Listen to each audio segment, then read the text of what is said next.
What's up, Mana Music Museum?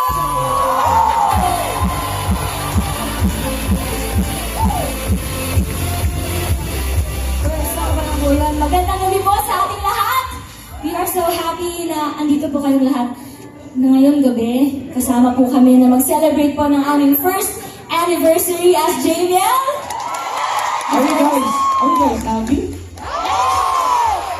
Very good! Kayo may busog na? Ha? Hindi pa? Hindi namin problema yun, ba't di kayo kumain muna? Joke lang. Pero kahit na gutom kayo, ay bubusugin namin kayo. Sa? Musika! Sa musika, syempre. Syempre, pagmamahal na rin. Yes, pero ito po, sa isang taon na ito ay marami tayong syempre na buong mga alaala, no? Yo, ready? Nung sana nandyan kayo palagi para kami po ay suportahan. Yes! And para, ito po ay para sa inyong lahat. Kaya, let's all reimagine to a symphony of love. Woohoo! Hindi naka-white lang kami ngayon. Bagay mo ba sa amin mag-white?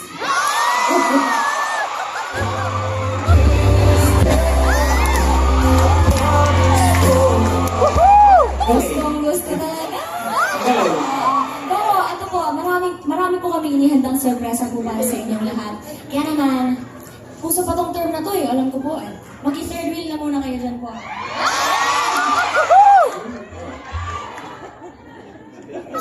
Okay. Tara! At tayo'y magbalik, no? Tanaw sa mga special na alaala sa buhay namin ni Maria. Kaya, panoorin po natin ito.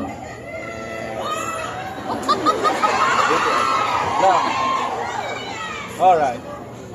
Don't you know that you're beautiful?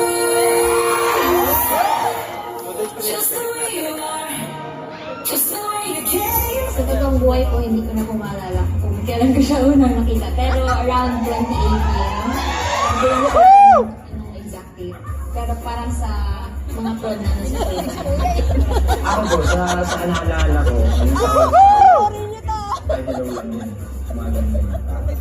Ang first impression ko kay JM, strict na mayabang.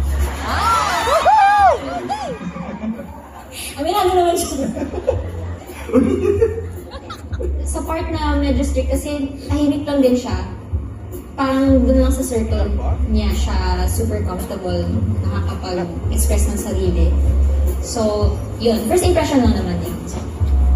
first impression ko kay Mariel, yung tipong taong hindi mo talaga makakausap. Ang hirap magbitaw ng joke sa kanya kasi na parang baka masampal ako, baka ano ito pag nag-joke ko. Pero nung nakilala ko na siya, parang hindi siya ganun ka-maingay, hindi pala siya ganun ka sobrang tahimik na tao.